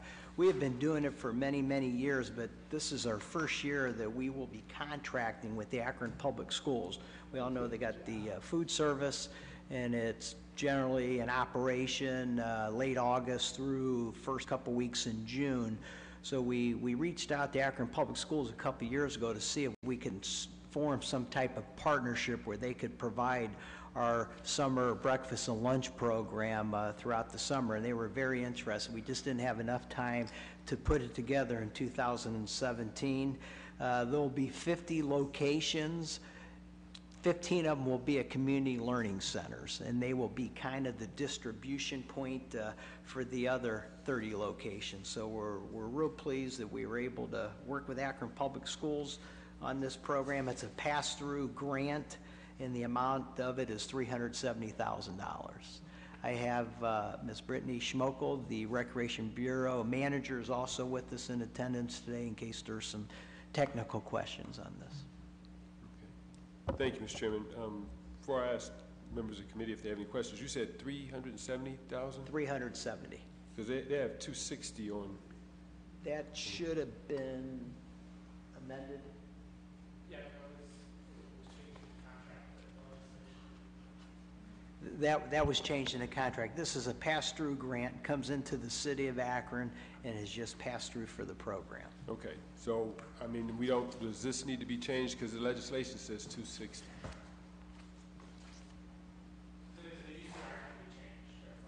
I'm sorry, what'd you say? We'll make that change. Okay. I guess my question was, does the legislation have to be changed? Okay, so there'll be a substitute coming in this evening? Okay, thank you. Any questions from members of the committee? Ms. Samples? Thank you. I'm not sure if Brittany or John could answer this. I know this is part of a grant. In the grant, is it specific to 18 and under? Like for the meals? Because what my concern has always been when we had the program over at each, we would have parents who would walk the kids over so the kids could eat breakfast, bring them back for lunch. And then, you know, when there's food left over, that's the food you give away the next day first, and then you go to the new stuff. But at the end of the week, we would always be giving the stuff back to Audley to take back. So are we audling whether there's food left over, and is it specific in the grant where it states that only 18 and under can eat? Because what I'm really concerned with is we talk about our kids that are not eating in the summer, but I know when it gets toward that end of the month, you know, I've watched a couple workers be very, very belligerent with parents when they would catch a parent taking a nibble off of a sandwich. And it always bothered me that a parent would have to sneak to take a nibble off of some food that they're really not supposed to have. But is it specific in a grant where it states that someone over 18, a parent bringing a kid over, can't eat with them? Yes, it is specific in the grant that it is 18 and younger, and they do have to follow that. It is very strict. But as you mentioned at the end, when the food is donated, after that point, once it is donated somewhere, anybody is able to eat that. And we do have adult food service programs as well going on at some of our centers. So those adult programs will be going on simultaneously when the ones for the summer with the kids will be going on? How does that work? How do we know what locations will they have programs for the parents? Because I know within my zip codes, I mean, there's some serious issues there at the end of the month where parents aren't eating because they want to make sure the kids are coming to the program and eat, but then there's nothing for them. Salvation Army feeds at the Patterson Park Community Center and the Summit Lake Community Center Monday through Friday, and that started in 2017. Salvation Army reached out to Mayor Horgan shortly after he was elected to mayor and was looking at a couple locations to provide this service. It seems to be going very well. We're willing and ready to move on to another location, but that's a decision that the Salvation Army would have to make. So how do we so is that a phone call I could make to them to see if there's other facilities that they can move into, like a Joy Park, for instance? We've had conversations with them, and on several occasions that, you know, we have 12 community centers, and we're willing to go to a different location, and the ball's kind of in their court. Okay. Okay, thank you. You're welcome. This is a reimbursement, this program. It's a reimbursement. Okay. Just the thing that falls on me is that all this week there's been articles in the paper, if you've been looking at, you know, dealing with those struggling to make ends meet. Policy Matters has had a lot of articles. This just speaks to the needs that are out there in the community. And this is to Councilwoman Samples' question. I know we've asked this before. Is there a way with these programs, I mean, we've identified the centers where we place them, where we could possibly get some more in-depth information, like providing opportunities for parents who would like other assistance when they bring their children here, a form where we could kind of collect some of that data to see where the other needs are. I give you an example, like we had talked about using, and I don't know where we sit with this, the LIFT program, the water assistance program, where if people are struggling with their water bill, there's a good chance that they're struggling with other things. If we got that data, then we could connect them to other services. Do we use this in any kind of way, or we just know that children come, they eat, and we don't know where the concentrated area that they're coming from or anything like that, outside of that that they're coming to the CLC? At this point, we're not collecting data when the kids come in to eat. That's something that we can look into to see if it's permissible. I'm just thinking it's a good way to connect. If a parent's coming in so their child can get something to eat, or if the child's coming in, possibly that'd be a good place to make sure we have information for other services that the parents can be connected to, that's all. But is there anything else to come from the school? If not, consent agenda, is that fine? I would request that we suspend the rules just because of the fact that the program's going to be starting here shortly. Okay. If there is any further discussion, all in favor? Okay. Motion carries. Moving on to the next piece. We have an ordinance authorizing the expenditure of funds in support of Akron's summer reading program for 2018 to combat summer slide and help Akron students maintain and enhance reading achievement over the summer and declaring an emergency. Yeah, this is the program that we have funded for the last 3 years, this city council along with the mayor's office, with regards to summer slide, summer reading program. A number of years ago, Marilyn Keith and I had approached Recreation Bureau along with Carla Sibley to try to get this going in terms of our recreation centers. This is kind of like it's morphed and getting better and better every year. I know that the mayor's office has weighed in terms of, as well as Recreation Bureau. Brittany Schmokel has weighed in terms of how we can deliver this service a little bit better. Councilman Swirsky has commented several times to me about how we can improve it and tweak it. This is where we're at today now. This is perfect in terms of timing because this complements what, Veronica Sims was at our last meeting in terms of tweaking and trying to fine tune this thing. Where we're at is we've kind of taken it from community centers. Now it's in our CLCs along with the lunch program that we just talked about. And actually, Mr. McGill is the one who said, let's put this wrap around the lunch program, which was a great idea.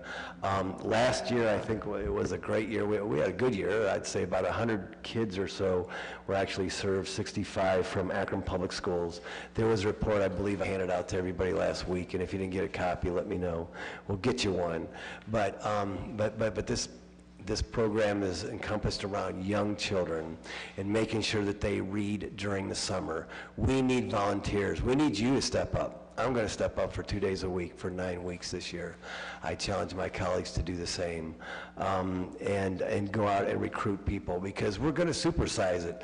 It's been about 5 or 6 community centers is where we had it last year and the year before. Now we're going to 12. So we're asking for more money, obviously. But with our partnership with Christina Gonzalez from the SEI, Summit Initiative, Summit Education Initiative, what we found is at least with the data that we were able to utilize, is that 3rd to 5th grade, we're seeing some movement in a positive direction with regards to that. This is meaningful in terms of our city, in terms of our youth, and it really kind of complements what the United Way and the mayor's office and Eileen Shapiro and her office, the bold goals. This is very similar to that, and this complements those efforts that are out there. This is $10,000 is what we're asking. This is in our own budget, basically.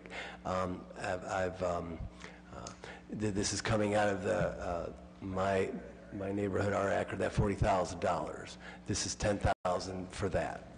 And so this would be $3,000 would go to the Recreation Bureau for a coordinator that could collect the data, the information, and then $7,000 for Akron Public Schools for volunteer liaison that can collect the data as well. We're going to 12 centers. We're going to every ward in the city is where this is going to go. So every ward is going to get touched, going from 5 to 6 to 12. And so that's where we're at on this thing. Brittany Schmokel is here, John Valley's here, should there be any questions. Okay. Good program. got a couple questions. One, since you mentioned the money. Now, we cut the My Neighborhood Akron grant from $10,000 per ward down to $40,000 for the whole program. And then we take $10,000 from that, so now you're cutting it down to $30,000. So you cut the program by 70% without any discussion. Thought we talked about this last week. No, it was mentioned that possibly it could come from Yeah.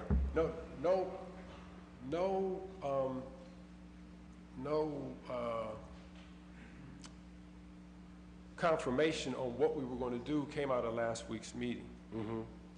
I mean, because the question was, well, we could always get more money to put into the program, and the question was, well, where's that money going to come from? Sure.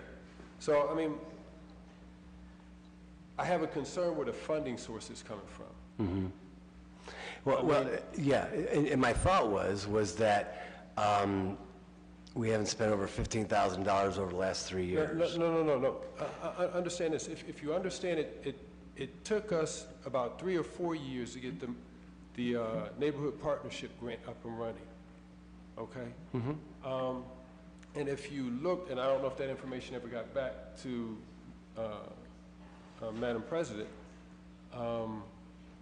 there were grants that were refused that if we changed the way we work this program, wouldn't be refused. I just, not a problem with the program. I have a problem with, we had one discussion, nothing was determined, and we just determined that the money's going to come out of the My Neighborhood or Akron grant. That we already cut by 60%, and now you're dropping it down to... I understand. I mean, you can't just throw your hands up and say, yeah. I mean, we had no discussion about it. There's Yeah, other we talked places last where- week. There are other places where we could get these dollars, because my question is, how did we pay for it last year? Okay, then. No. This is my question. How did we pay for this last year? Out of what budget did it come out of? This came out of the recreation budget in 2016 and 17. This would be year 3 of that. But we just can't continue to provide these services with the budgets that we have. So we had to be And last creative. year, We had to it was look elsewhere. $5. It was $5,000, I believe. Okay, and I could understand, I mean, that I could understand. And I could understand taking it out of city council's My Neighborhood or Akron grant if we kept it at the $100,000. Because, yeah, we would have that money there, but to take it to... I understand, and forgive me, like I said, we talked about last week during committee. No, it was brought up and last week. I thought we had a conversation about this. The second piece, there was no, I thought we, and I apologize if we didn't. I mean, we just spoke about it. But the thing of it is that the other side of this thing too is, I thought this would be also a good way, because really, we had some conversation, I won't put any words in anyone's mouth, but the thing of it is the at large, we don't have like a ward or whatever that we can work with in terms of doing something. And I thought, well, the last 3 years, we haven't really pushed for anything as at large representatives. So this is a good source for... Please understand me. I agree with the program. I spoke to our colleague who's been doing this with private partnerships on the success of their program. They ran it out of my ward at House of Lord. I understand the value of the program. The part that I don't get is how we're funding it.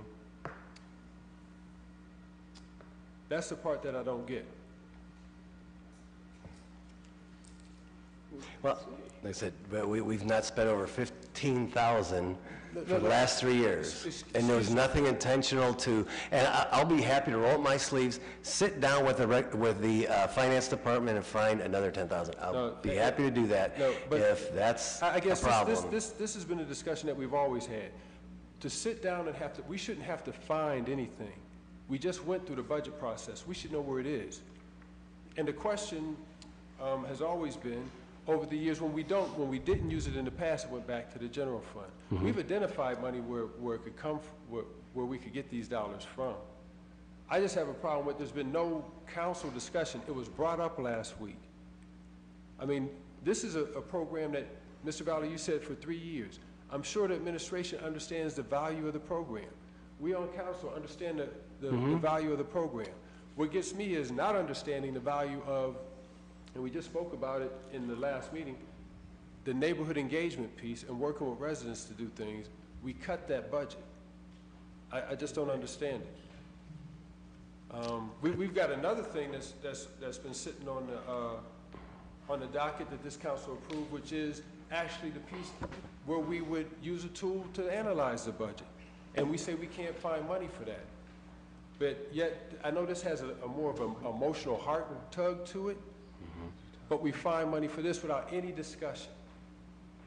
It was brought up last week. I apologize. Like I said, I was under the assumption that our discussions last week was kind of like... Let's pull the minutes and see if anything came out of that. But let's go ahead. That's a discussion for that we do need to have. In regards to this piece here, the program, I mean, we all understand the value of the program. I do believe, though, that, and this is kind of in line with what we spoke about in regards to the Drew Joyce piece. There are ways for us to find community partnerships to leverage and get more bang for our buck. I mean, one is, we've got a council person who's always doing the program. We've talked about working with those groups who work with our youth all the time and have our youth, and getting them to incorporate a program like this in there.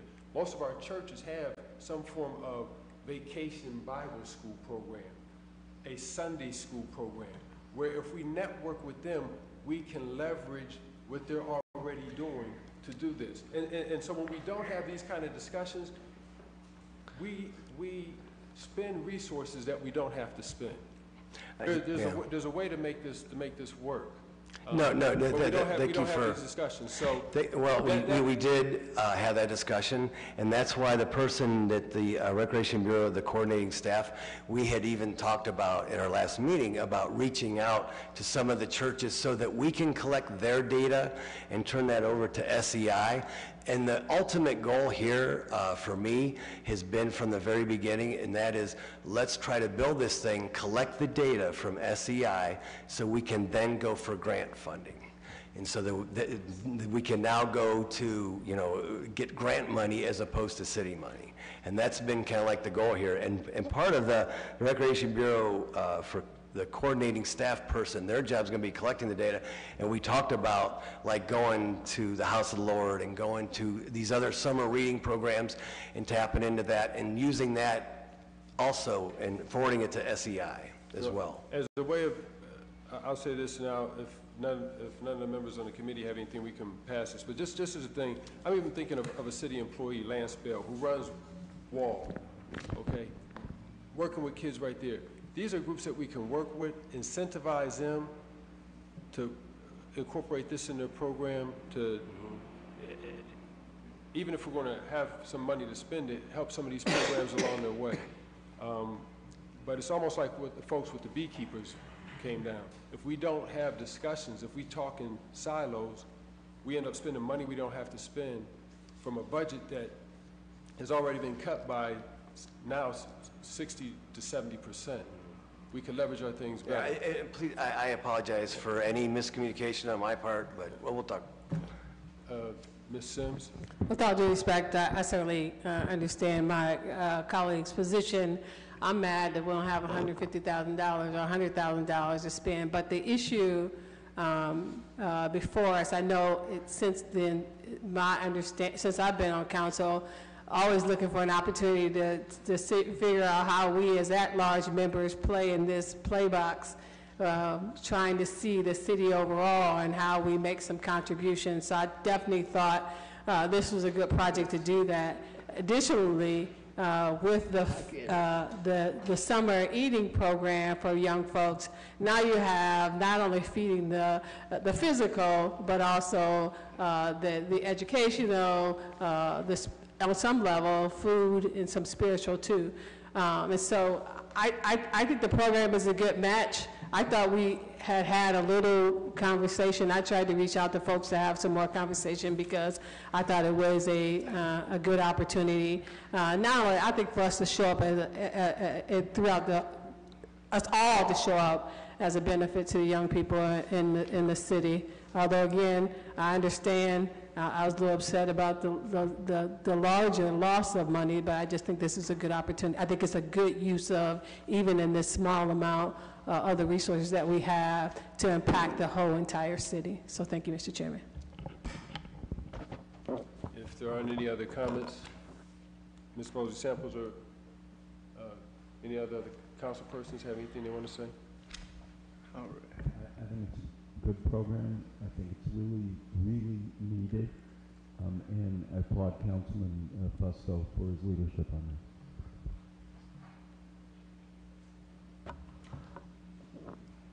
Mr. Valley? Just one other comment. I mean, when we started this program a couple years ago, we had a couple goals in mind. One, we wanted to do them at community centers that did have summer lunch programs. We also wanted to do them at community centers where we had a presence of the active adults, in which we do have at every community center. We also wanted to do it at community centers where we had a strong block watch in that neighborhood, because that's how we seeked out the volunteers. And this year, with going to the 8 community learning centers where you're having the summer feeds, summer lunch and breakfast and lunch program, you're going to have kids there, but it just makes it so much more difficult for the Recreation Bureau to staff 8 community learning centers during the daytime when we're staffing our community centers and we got our summer camps and things like that, and one of them is a church. So we are staffing the program at the 3 community centers that are mentioned in here. I just wanted to clarify that. Thank you, Mr. Valley. Well, if there's nothing else to come before us on this matter, how would you, is this another one that you need? Suspend the rules. I would, if the committee's fine with the consent agenda or suspension rules, I'll leave that up to the committee. Okay, if I can have a motion for consent, please.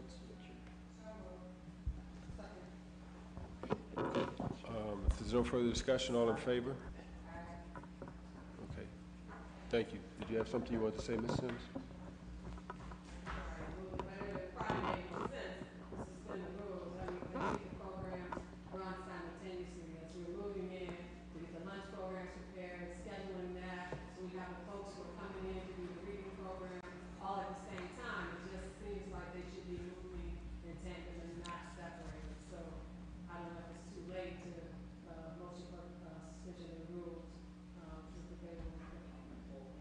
Could always just rescind it.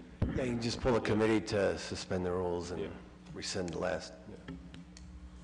So we'll do that on the floor. Yeah, do it now? Okay.